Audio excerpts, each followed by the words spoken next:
With the Elder Scrolls Online, we're bringing two different groups of players together. We got the Elder Scrolls crowd, which is used to great games like Skyrim and Oblivion and Morrowind and the older games. And then we have the MMO crowd, which is used to all the great MMOs from the last 15 years. We're bringing them all together into one great game, and we're really excited to tell you about it.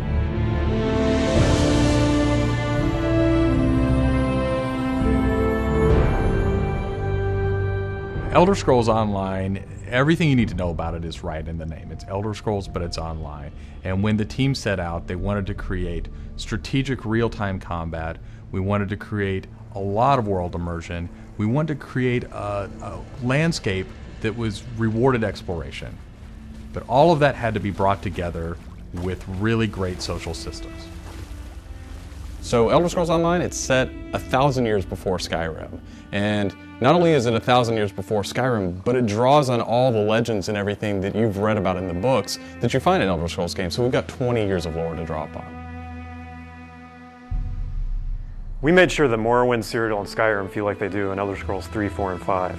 The art style is right in line with those titles. Now you can explore all of Tamriel.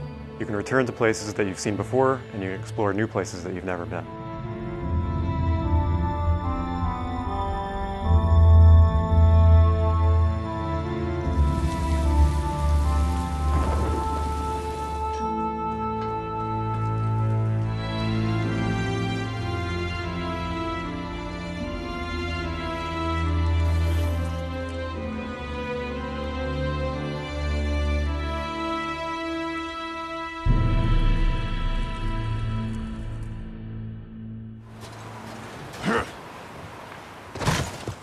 This is an Elder Scrolls combat system.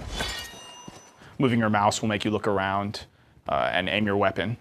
You can tap your left click to attack, hold it to power, hold your right click to block, and of course sprinting, crouching, and sneaking around play a role.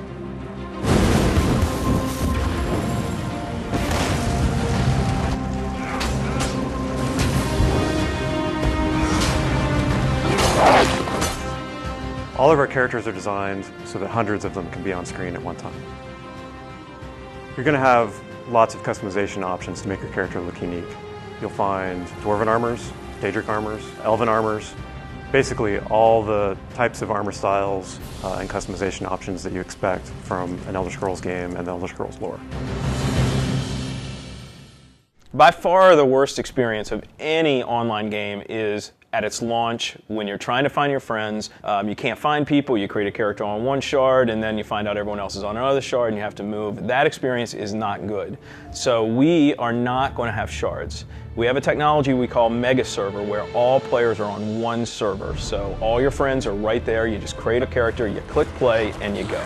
The game is smart about where to put you. It puts you in game spaces with your friends, with your guildmates. It's a way to be connected with everyone and the game figures out where to put you. So with Elder Scrolls Online, one of the big things is that you'll be able to get together with your friends and overcome obstacles. So things like public dungeons, heroic dungeons, but most importantly, when you participate with your friends or even just with strangers, you're not competing for resources. You're all working together to overcome something and you get equal credit for that. As a player, you're able to start off by picking one of 9 races. You'll be able to pick a class, so that's just the start though. From there, all of the choices you make with quests, all of the choices you make in which abilities you choose, which weapons you use, which armor you use, really help make your character stand out in the world. The basis for the customization system in Elder Scrolls Online is that you can use whatever weapon or armor type you actually want to use. You can play as a heavy armor character who's a tank with bow, or you can play as a mage who uses a two-handed weapon, or you can play as a sneaky guy who runs around healing people. The combination that you selected out of what armor type you use, what weapon type you use, and what class you use really creates a unique character experience for you. one of the things you're going to be able to do that's going to make you stand out is you have perks. For instance, perks allow you to become a werewolf or a vampire, or maybe even have special pets. But it's not just about that. There are other things like how you increase your stamina, how you increase your magic, or how you increase your health that really take you from your initial class choice, and it makes you stand out because you're saying, these are the things that are important to me. This is the way I want to play. This is the role I want to take in combat.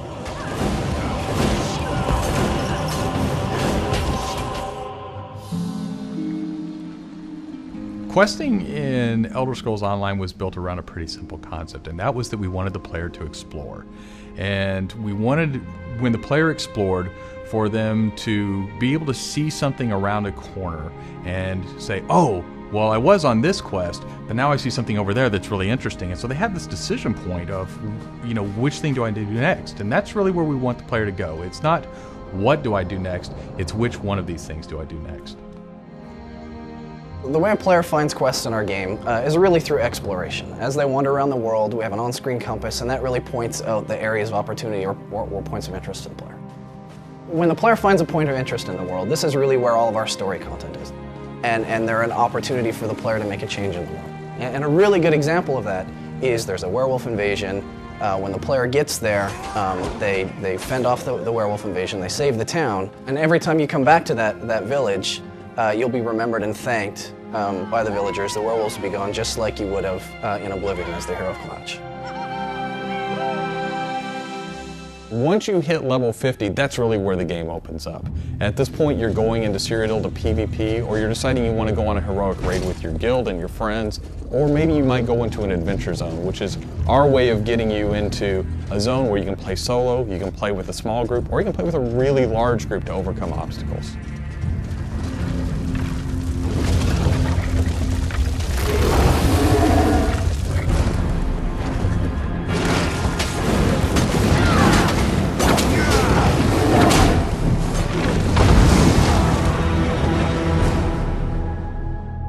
PvP in Elder Scrolls Online is focused around taking various structures in Cyrodiil. If you remember Cyrodiil from Oblivion, the space is very large, and that's a perfect setting for having three alliances fight each other. During this timeline, Imperial City is up for grabs, and there's no Emperor, so players are going to be fighting using trebuchets, catapults, all kinds of weaponry to take and hold keeps, structures, and resource fixtures around the keep to actually give the opportunity to crown one of themselves as an Emperor. It's really important to us that PvP isn't just a veteran game. It's got to be something that people can do from the very beginning because you want to be comfortable in getting into this. So we make sure that everybody is on equal footing. So even at level 10, you can go into our PvP area and really have a great experience and a good time.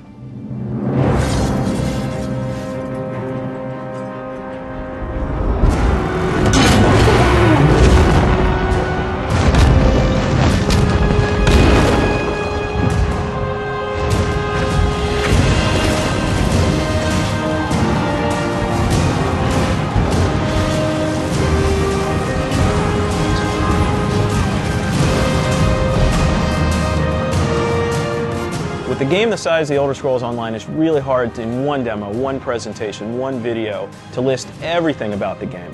So what you've heard today are the basics. Over time, we're going to go into more depth in everything you've heard about today, and then all the other systems which we haven't talked about yet. All these elements are going to come together and make Elder Scrolls Online the next great online RPG.